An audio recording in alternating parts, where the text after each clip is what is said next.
Evangelho de João, capítulo 17. Todo o capítulo será a base da nossa mensagem nessa noite. Assim nos conta o Evangelho de João, capítulo 17. Tendo Jesus falado essas coisas, levantou os olhos ao céu e disse: Pai, é chegada a hora. Glorifica teu Filho, para que o Filho te glorifique a ti. Assim como lhe conferiste autoridade sobre toda a terra, a fim de que ele conceda a vida eterna a todos os que lhe deste. E a vida eterna é esta, que te conheçam a ti, o único Deus verdadeiro, e a Jesus Cristo, a quem enviaste. Eu te glorifiquei na terra, consumando a obra que me confiaste para fazer. E agora, glorifica-me, ó Pai, contigo mesmo, com a glória que eu tive junto de ti antes que houvesse mundo. Manifestei o teu nome aos homens que me deste do mundo. Eram teus, tu nos confiaste, e eles têm guardado a tua palavra. Agora, eles reconhecem que todas as coisas que me tens dado provêm de ti, porque eu lhes tenho transmitido as palavras que me deste, e eles as receberam, e verdadeiramente conheceram que saí de ti, e creram que tu me enviaste. É por eles que eu rogo. Não rogo pelo mundo, mas por aqueles que me deste, porque são teus. Ora, todas as minhas coisas são tuas, e as tuas coisas são minhas, e neles eu sou glorificado. Já não estou no mundo, mas eles continuam no mundo, ao passo que eu vou para junto de ti. Pai Santo, guarda-os em teu nome, que me deste, para que eles sejam um, assim como nós. Quando eu estava com eles, guardava-os no teu nome, que me deste, e protegi-os, e nenhum deles se destruiu, exceto o filho da perdição, para que se cumprisse a Escritura. Mas agora vou para junto de ti, e isto falo no mundo, para que eles tenham o meu gozo completo em si mesmo. Eu lhes tenho dado a tua palavra, e o mundo os odiou, porque eles não são do mundo, como também eu não sou. Não peço que os tires do mundo, e sim, que os guardes do mal. Eles não são do mundo, como também eu não sou. Santifica-os na verdade. A tua palavra é a verdade. Assim como tu me enviastes ao mundo, também eu os enviei ao mundo. E a favor deles eu me santifico a mim mesmo, para que eles também sejam santificados na verdade. Não rogo somente por esses, mas também por aqueles que vierem a crer em mim, por intermédio da sua palavra, a fim de que todos sejam um. E como és tu, ó Pai, em mim, eu em ti, também sejam eles em nós, para que o mundo creia que tu me enviaste. Eu lhes tenho transmitido a glória que me tens dado, para que sejam um, como nós o somos. Eu neles e tu em mim, a fim de que sejam aperfeiçoados na unidade, para que o mundo conheça que tu me enviaste e os amaste, como também amaste a mim. Pai, a minha vontade é que onde eu estou, estejam também comigo os que me deste, para que vejam a minha glória que me conferiste, porque me amaste antes da fundação do mundo. Pai justo, o mundo não te conheceu, eu, porém, te conheci, e também estes compreenderam que tu me enviaste. Eu lhes fiz conhecer o teu nome, e ainda o farei conhecer, a fim de que o amor com que me amaste esteja neles e eu neles esteja. Oremos. Pai nosso que estais nos céus, no nome do teu Filho amado que enviastes, suplicamos que o teu Santo Espírito Espírito da promessa, Espírito da verdade, Consolador. Seja aquele que ilumine o nosso entendimento nessa hora, seja aquele que me use para expor aos teus filhos e a mim mesmo a tua palavra, de modo que possamos aprender o que foi tratado nesta reunião da Santíssima Trindade que acabamos de ler. Só mesmo tu, ó Deus, pode nos conduzir a compreender e aprender o que foi tratado nessa reunião de pai e filho diante do teu Espírito que acabamos de ler. E assim, ó Deus, com a iluminação do teu entendimento, do nosso entendimento, nós possamos guardar a tua palavra, nós possamos crescer em unidade e nós possamos responder te dando toda a glória por causa de tamanha proteção, tamanha separação com que tem nos tratado desde a fundação do mundo, Senhor. No nome de Jesus, te suplicamos, te pedimos, te agradecemos. Amém. Meus irmãos, informações privilegiadas têm movimentado verdadeiras fortunas e, ultimamente, os noticiários têm sido ocupados por informações privilegiadas que foram acessadas, conversa de um juiz importante com promotores, conversas de autoridades, e mesmo que o conteúdo dessas conversas não traga à tona nada que possa ser determinante, como os próprios tribunais já têm, as próprias autoridades já têm demonstrado, sem que se abra nenhum processo, sem que haja nenhuma decisão de demissão de autoridades, nós vemos o quanto essas informações privilegiadas chamam a atenção e movimentam fortunas nos meios de comunicação. Não preciso citar nomes aqui, os irmãos são bem informados e sabem do que estamos tratando, do que tem ocupado os noticiários na nossa nação. Mas o que nós lemos aqui, queridos, é informação infinitamente mais privilegiada sobre diálogos da autoridade ou das autoridades que desde antes da fundação do mundo governam e julgam tudo e todos. Isso que acabamos de ler, sim, devia ocupar os noticiários do nosso país,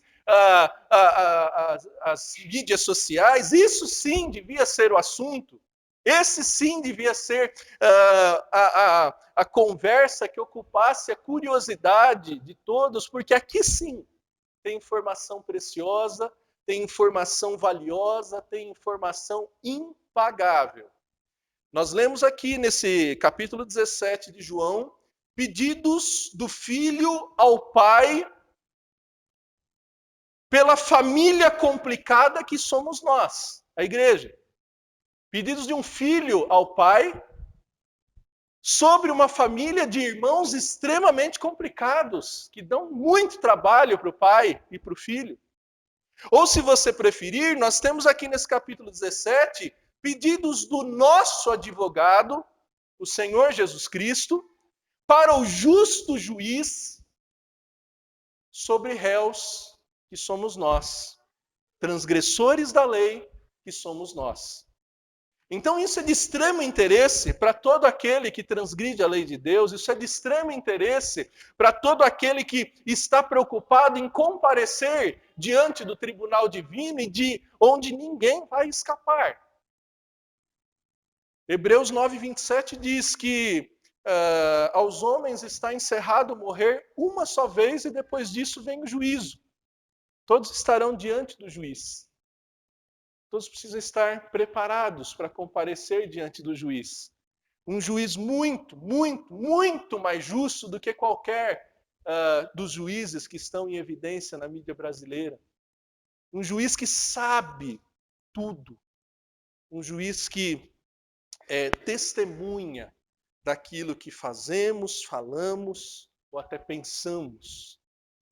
Então, aqui no capítulo 17, no contexto de despedida que o Senhor Jesus vem apresentando desde o capítulo 13 de João, quando ele lava os pés dos discípulos e vem ali já nos discursos mostrando aos discípulos que eles não ficariam só, que eles receberiam a companhia do Consolador que convence do pecado, da justiça, do juízo, do Consolador que capacitaria-os a cumprir a missão, a amar.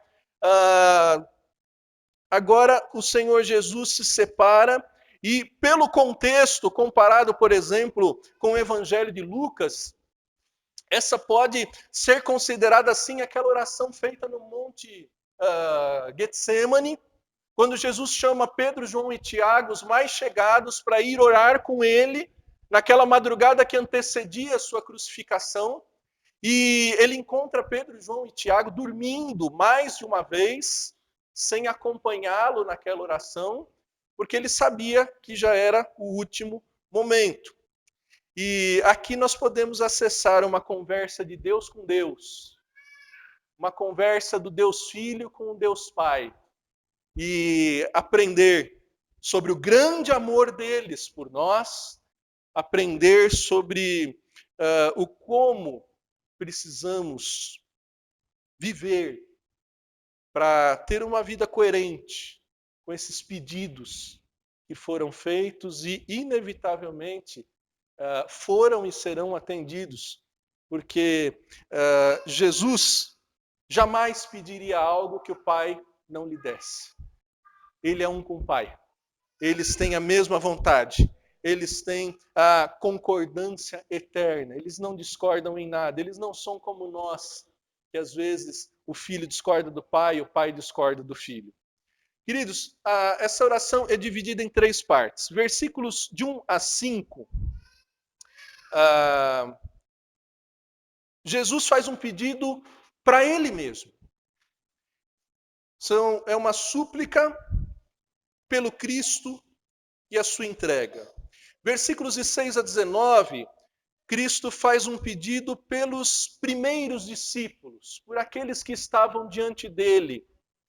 E versículos 20 a 26, ele estende o seu pedido para a igreja de todas as épocas, a igreja invisível, digamos assim, aquela de todos os tempos, de todos os santos.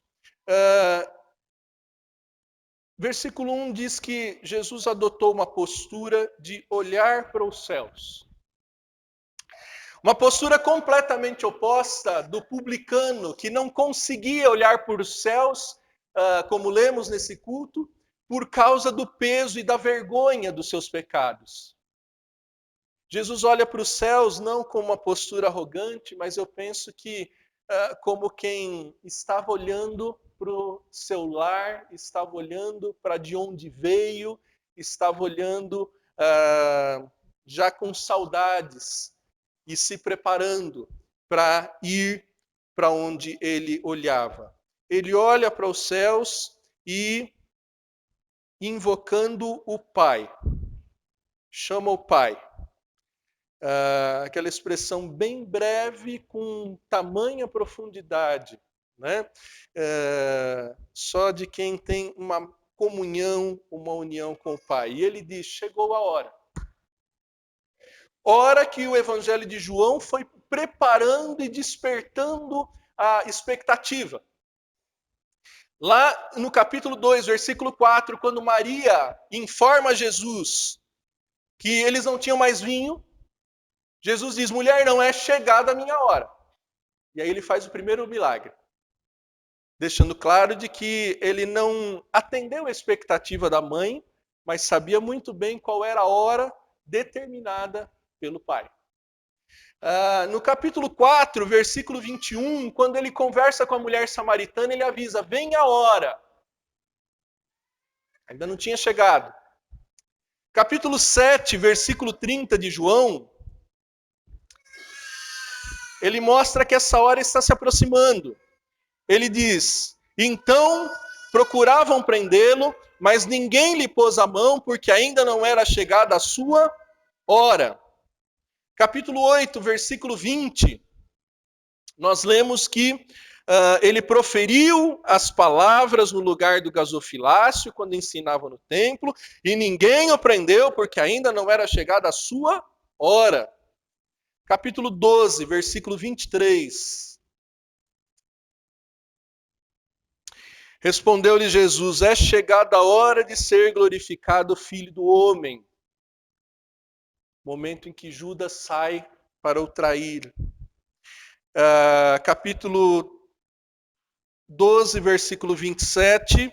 Agora está angustiada a minha alma, e que direi eu? Pai, salva-me dessa hora? Mas precisamente com este propósito vim a esta hora. E no capítulo 16, versículo 32, nós lemos: eis que vem a hora e já é chegada, em que sereis dispersos, cada um para sua casa, e me deixareis só. Contudo, não estou só, porque o Pai está consigo. Ele sabia exatamente que aquela era a hora de fazer a oração e de fazer os pedidos urgentes para atender aquilo que viria. Primeiro pedido que ele faz por ele mesmo. O que Jesus pediu para si? Versículos 1 e versículo 5, Jesus pede: glorifica o teu filho. Pai, glorifica-me, no versículo 5. E ele pede isso com duas finalidades. Por que Jesus pediu para ser glorificado? No versículo 1 ele explica: glorifica-me para que o Filho te glorifique. Não era um pedido egoísta, era um pedido altruísta. Ele pedia glória naquele momento, ele pedia glória para aquilo que viria depois, não para que ele fosse louvado, mas para que toda a honra e toda a glória fosse dada ao seu Pai. E no versículo 2, ele diz que a glória que ele estava pedindo era a mesma que ele recebeu quando o Pai lhe deu autoridade sobre toda a carne. Ora, quando ele recebeu autoridade sobre toda a carne, ele perdeu a glória? Evangelho de João, capítulo 1, versículo 14, diz que o Verbo se fez carne e habitou entre nós, cheio de graça e de verdade, e vimos a sua glória, glória como do unigênito do Pai. Ou seja, a encarnação não tirou de Deus, Filho, a glória que ele sempre teve. Afinal de contas, como lemos em Isaías capítulo 42, versículo 8, Deus não dá a sua glória para outro. A glória de Deus só cabe em Deus, só está em Deus. E as três pessoas da Trindade detêm essa glória exclusiva e incomparável. Mas Jesus pede para ter glória como ele teve quando recebeu autoridade sobre a carne. Eu creio aqui que no versículo 2 ele está falando quando ele recebeu autoridade para dominar a sua própria carne. Porque ele assumiu essa forma humana, contaminada com toda a tendência pecaminosa. O livro de Hebreus, capítulo 4, versículo 15, vai dizer que ele foi tentado, mas não pecou. Então ele recebeu do Pai uma capacidade de dominar essa natureza pecaminosa que temos, mas não pecar. Ele recebeu a capacidade de dirigir esse corpo que é absolutamente desgovernado, ingovernável, humanamente falando.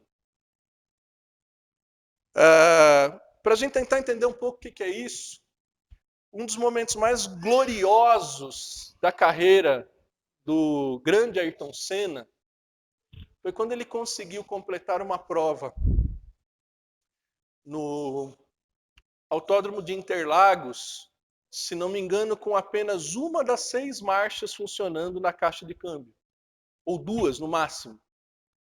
Então, quer dizer, ele conseguiu dirigir um carro de 6 marchas com apenas uma ou 2 funcionando, em altíssima velocidade e chegar em primeiro. Quem dirige aqui sabe o quanto é difícil quando você está com uma marcha sem funcionar direito. Ele conseguiu fazer isso. Então foi um momento glorioso. Ele dirigiu um carro que estava impossível de governar, de dirigir.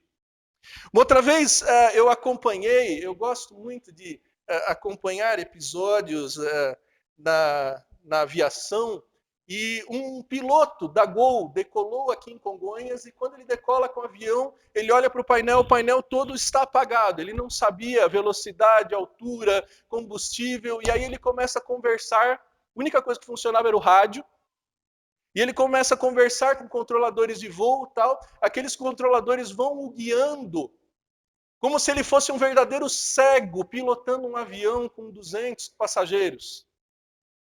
E esse avião vai até o mar e faz a volta e desce no aeroporto de Viracopos sem ninguém falecer. Então veja, é um ato glorioso governar, dirigir o ingovernável. E aí diz que Jesus recebeu glória, ele pediu glória para Deus, glória tal como ele recebeu quando ele veio assumir esse corpo, absolutamente tendente ao pecado, mas sem pecar. Absolutamente desgovernado para a obediência de Deus, para a santidade, para a pureza, mas ele manteve nos trilhos seu corpo de carne, sem pecar, em segurança. Então ele pede essa glória para o Pai, essa glória que ele já havia recebido. Ele, no versículo 5, vai dizer, eu estou te pedindo aquela glória que eu tive antes da fundação do mundo. Ou seja, ele sempre teve essa glória, mas Filipenses 2, de 5 a 8, diz que, sendo Deus, não usurpou o ser igual a Deus, mas se esvaziou, assumindo a forma humana, e sendo servo obediente, seguiu até a morte de cruz. Então, quer dizer, ele se esvaziou sem deixar de ser o Deus glorioso. E agora que ele estava ali como que num salto no escuro, agora que ele verdadeiramente ia se entregar para morrer, sem poder controlar o que viria depois, ele pede, Deus, glorifica o teu filho, glorifica-me com aquela glória que eu tive. Ele pede isso para que o Pai fosse glorificado, e ele pede isso no versículo 2, para que ele pudesse conceder vida eterna aos que o Pai tinha lhe dado. Então a segunda finalidade desse pedido era que os beneficiados por essa glória que ele pedia fosse a igreja, fossem os eleitos, fossem os salvos. Novamente, a evidência de que, apesar de ser um pedido ambicioso, era um pedido humilde, era um pedido altruísta, era um pedido para beneficiar aqueles que, segundo o versículo 3, ele disse, são os que conheceram o Deus verdadeiro, são aqueles que reconheceram Jesus como Senhor. Então, o primeiro pedido de Jesus, Pai, glorifica-me. Um pedido para Ele, para que o sacrifício dele não fosse em vão. Para que depois do sacrifício dele, todo aquele plano de salvação e vida eterna aos eleitos fosse consumado, fosse garantido, não falhasse. Pai, glorifica o teu Filho. O segundo pedido, queridos, versículos de 6 em diante, é um pedido pelos primeiros discípulos, por aqueles que tinham convivido com Jesus. Ele diz, versículo 6, manifestei o teu nome aos homens que me deste no mundo. Eram teus, tu me confiaste. Eu estou pedindo para aqueles que eu manifestei o seu nome. E o nome, queridos, é importante a gente entender que não era apenas uma palavrinha, mas era algumas palavras com todo o significado que elas podiam comunicar. Certa vez, o patriarca Moisés pediu: Pai, me mostra a tua glória. Isso está lá em Êxodo, capítulo 33, versículos 17 a 23. E Deus respondeu: ninguém pode ver a minha glória. Mas eu vou proclamar o meu nome para você, Moisés. E eu vou te colocar numa rocha, na fenda de uma rocha, vou passar e você vai ver as minhas costas. E aí no capítulo 34 de Êxodo é dito que Moisés clamou o nome do Senhor. Senhor, Senhor, compassivo, longânimo, grande em misericórdia, benigno, justo, que não inocenta o transgressor, ainda que perdoa o culpado. Um nome bem extenso, mostrando as várias qualidades e capacidades que Deus havia ensinado para Moisés. Então, conhecer o nome, quando Jesus fala lá em João 6, que ele conheceu, que ele deu a conhecer o nome de Jesus para alguns, ele estava falando: Pai, agora eles sabem quem o Senhor é. Agora eles sabem, não apenas intelectualmente, mas eles podem ter acesso à comunhão contigo. No versículo 7 ele diz: eu estou orando por aqueles que reconhecem que todas as coisas provêm de ti. Quer dizer, não era uma oração para todo mundo, era uma oração para um grupo específico que Jesus tinha ensinado, tinha discipulado, tinha doutrinado. Versículo 8 ele diz: porque todas as coisas que me tens dado, aliás, porque eu tenho transmitido as palavras que me deste, e eles a receberam, verdadeiramente conheceram que saí de ti, e creram que tu me enviaste. Versículo 9, é por esses que eu rogo. É por quem recebeu a minha palavra, por quem crê na minha palavra. Jesus estava deixando bem claro. E o que ele estava pedindo para esse grupo bem específico e bem seleto? Ou seja, os primeiros discípulos. Ele estava pedindo no versículo 11 e no versículo 15. Guarde-os. Guarde esses homens. Guarde essas mulheres que ouviram a minha palavra. Aqui há uma discussão se Jesus estava orando apenas pelos apóstolos, mas eu creio que podemos incluir aqui aquela soma dos 120 que 50 dias depois receberiam o Espírito Santo da promessa. Eles eram aqueles que ficaram guardados por 50 dias. Porque veja, Jesus vai explicar por que guardá-los. Ele vai dizer, versículo 12, enquanto eu estava no mundo, eu guardei eles. Eu cuidei deles. Eu protegi eles. Nenhum deles se perdeu, senão o filho da perdição ou da destruição, que era Judas, para se cumprir a palavra. A partir daquele dia em diante, a terra ficaria sem o Deus Filho e ainda não teria recebido o Deus Espírito. Por isso ele fala: Pai, guarde eles. Esses com quem eu andei 3 anos, esses que aprenderam tudo, esses que viram os milagres, esses que têm fé, guarde eles, Pai. Então, o segundo pedido é pelos primeiros discípulos para que eles fossem protegidos. Versículo 11, versículo 15. No versículo 15 ele diz: Pai, eu não estou pedindo para tirar eles do mundo, eu estou pedindo para guardar. No meio de todo esse mundo tenebroso, no meio de todo esse caos, esse grupo, Pai, protege, põe as mãos, guarda debaixo das tuas asas. E no versículo 17 ele diz: santifica-os. Santificar significa separa-os. Trate eles de um jeito distinto. Trate eles de um jeito distinto como? Versículo 11, no teu nome. E às vezes a gente não entende o quanto levar o nome de Jesus, o quanto ter o nome dele é algo precioso. É algo precioso.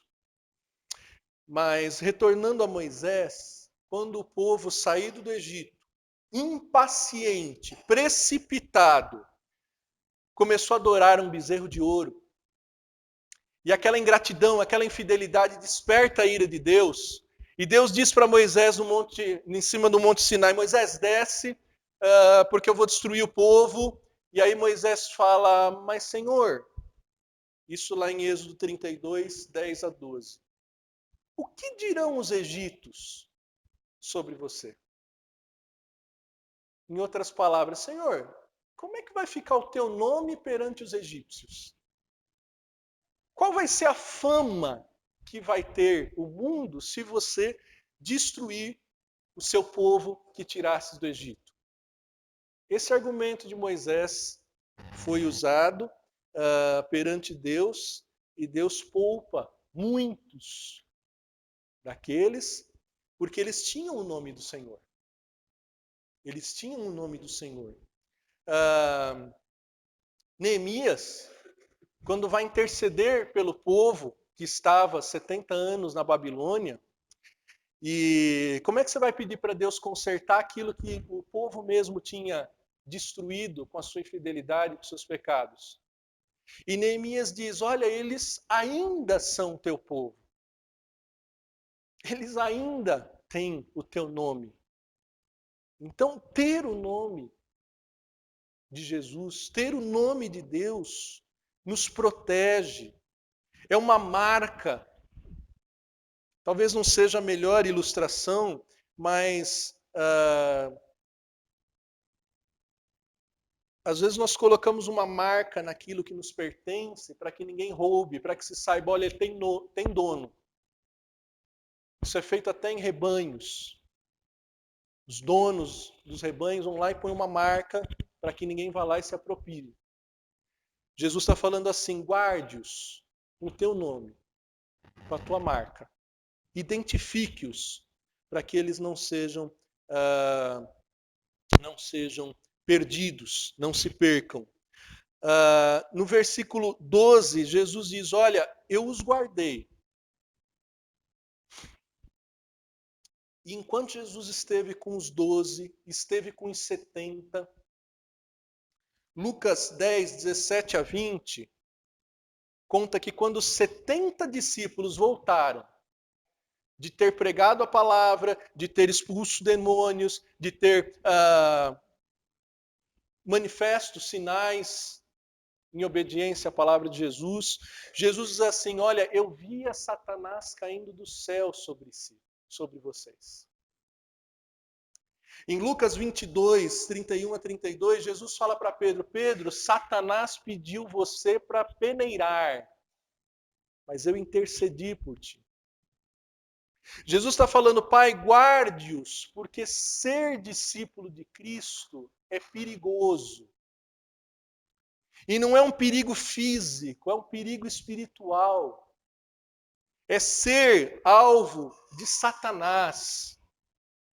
Por isso, Jesus pede: guarde-os no teu nome, protege-os, porque a partir dali, eles ficariam sozinhos.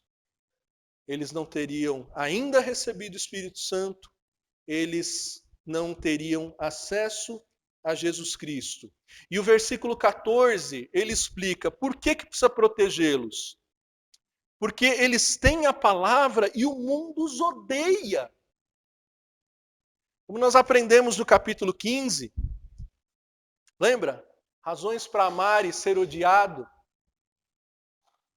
Não teve na face da terra um povo mais perseguido do que cristão. Nem os judeus foram tão perseguidos quanto os cristãos. E olha que os judeus foram perseguidos em vários momentos, em terríveis momentos. Desde aí Jesus diz: guarde-os, porque eles sofreriam perseguição. E a terceira oração, o terceiro pedido, é pela igreja invisível, pela igreja universal, por eu e por você, que há 2000 anos atrás ainda não existíamos, Mas lá no versículo 20, Jesus diz: eu não rogo somente por eles, eu rogo também por aqueles que vierem a crer em mim por meio da palavra. Se você crê em Jesus por meio da palavra, Jesus já estava orando por ti há 2019 anos atrás, aproximadamente. Jesus já estava pedindo pela tua vida sem que você existisse. No versículo 25, ele fala, Pai justo, o mundo não te conheceu, eu porém te conheci, e também esses compreenderam que tu me enviaste. Se você compreendeu que Jesus é um enviado de Deus, e você crê nisso, Jesus já estava orando por ti. E o que Jesus pede na conclusão dessa oração? Versículo 21, ele diz, olha, eu quero que todos eles sejam um.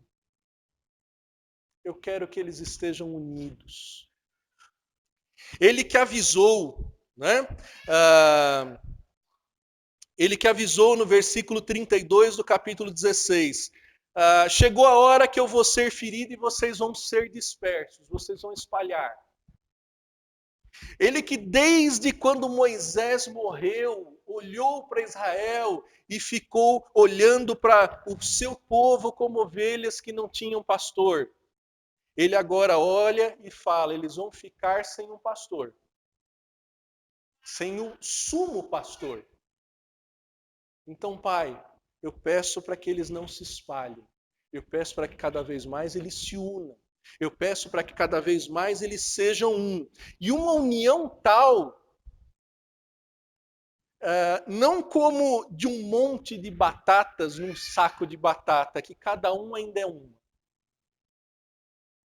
Essa ilustração eu aprendi com o reverendo Hernandes Dias Lopes, quando ele prega sobre esse texto. Mas uma união tal, que sejam tão unidos como um purê de batata, que já não dá para separar e dizer qual é qual. Que o povo de Deus seja tão unido, por quê? Porque ele está comparando e dizendo, Pai, eu quero que eles sejam unidos como eu e tu somos unidos. Uma ilustração muito simplória, mas para mostrar algo infinito. O Pai e o Filho foram eternamente unidos. Tanto que Jesus é o único gerado do Pai, com a mesma natureza, com a mesma substância, com a mesma essência. Eles nunca se separaram em desejo, em vontade, em afeições, eles sempre foram um. E a oração de Jesus pela igreja invisível, pela igreja universal, pela igreja de todas as épocas, é: vocês sejam tão unidos que o mundo possa ver que vocês são um só. E ele diz que é com essa finalidade, né? Versículo 21. Para que o mundo creia, para que o mundo conheça. Não é uma união só para a gente desfrutar disso, é uma união para testemunho. É uma união para que os de fora vejam e fiquem curiosos, fiquem desejosos. É uma união realmente que só com a glória de Deus presente. E por isso no versículo 22 ele diz, eu transmito a minha glória para eles, as minhas qualidades, as minhas capacidades para eles, para que eles consigam viver juntos. E queridos, a gente sabe o quanto só pelo Espírito Santo a gente consegue ser igreja. Nós somos muito diferentes. Essa reunião aqui jamais daria certo, por melhor que fosse o pastor da igreja. A gente só se reúne, a gente só caminha junto, a gente só se ama porque o Espírito Santo nos capacita a viver nessa unidade. Então, por isso, Jesus diz: eu peço que eles estejam unidos, eu peço que haja uma comunhão entre eles e eles estejam unidos comigo. Esses três pedidos Jesus faz nessa oração. A gente precisa refletir sobre eles. Em primeiro lugar, a ambição justa de Jesus deve nos ensinar a ser ambiciosos sem pecar. Porque muitas vezes buscamos a glória. Muitas vezes queremos reconhecimento. Muitas vezes queremos estar em lugares altos. Alguns pais patrocinam o crescimento dos seus filhos. Algumas famílias patrocinam a ascensão dos seus filhos. E quando esses filhos chegam lá em cima, o que eles fazem? Eles egoisticamente esquecem do pai, esquecem da família. Jesus não. Jesus disse: eu preciso de glória, Pai, para que o Pai seja glorificado. Eu preciso de glória, Pai, para que os meus irmãos tenham vida eterna. Então, queridos, quando formos ambiciosos, que seja como diz 1 Coríntios 10, 31. Quer comais, quer bebais, quer alcance um diploma, quer alcance uma promoção, quer fique mais rico, quer fique mais famoso, quer fique mais poderoso, seja tudo para a glória de Deus.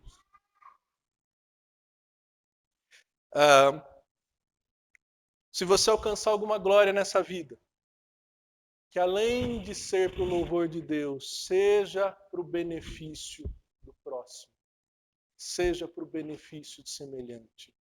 Não é pecado o crente querer progredir, mas que esse progresso seja sempre com a motivação correta de praticar a lei de Deus, que é o amor ao próximo.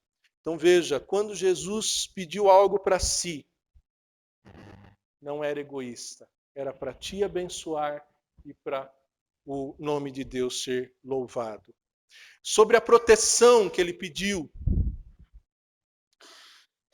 queridos, nós não teremos proteção se não estivermos na palavra de Deus, se não vivermos em nome de Jesus.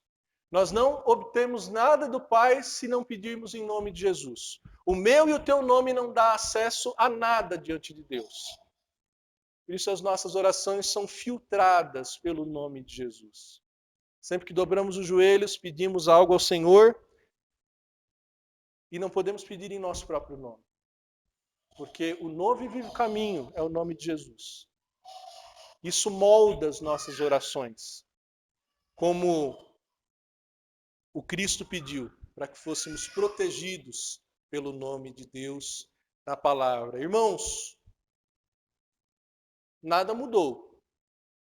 O ódio do mundo continua contra a igreja. Não baixe a guarda. Não espere recompensas desse mundo.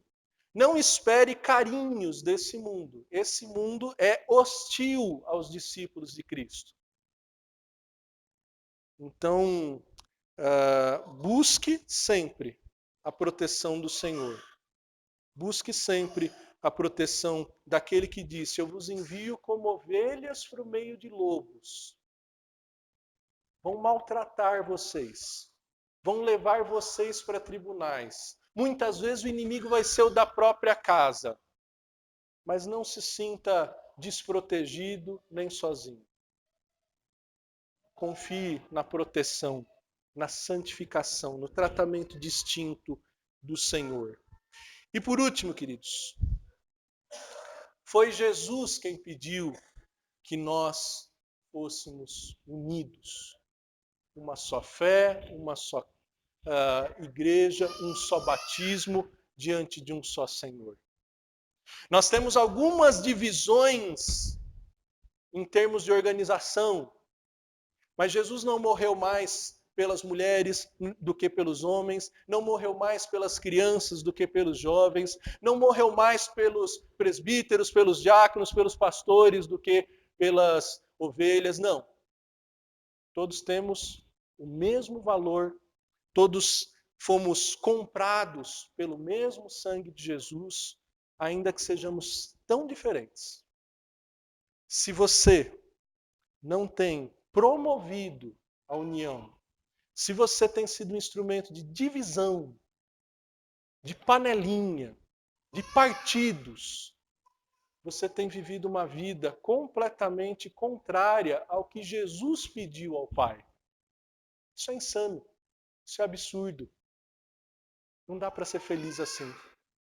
Então, eu e você, como foi lido de manhã, o primeiro salmo que a irmã leu hoje de manhã aqui na abertura da escola dominical. Quão bom e agradável é que vivam unidos os irmãos. Porque ali, na união dos irmãos, está a bênção do Senhor. Que nós, principalmente nós oficiais, pastores, presbíteros, diáconos, quando somos ordenados, o voto que a gente faz diante da igreja é de promover a paz, a pureza e a unidade da igreja. Nós precisamos, como Jesus, orar, pedindo essa união, essa unidade, para que cumpramos o nosso ministério, possamos ser crentes que o mundo olha e tenha curiosidade e desejo de ser como nós somos. Um corpo unido que participa da mesma mesa, do mesmo pão, porque foi salvo pelo mesmo Senhor.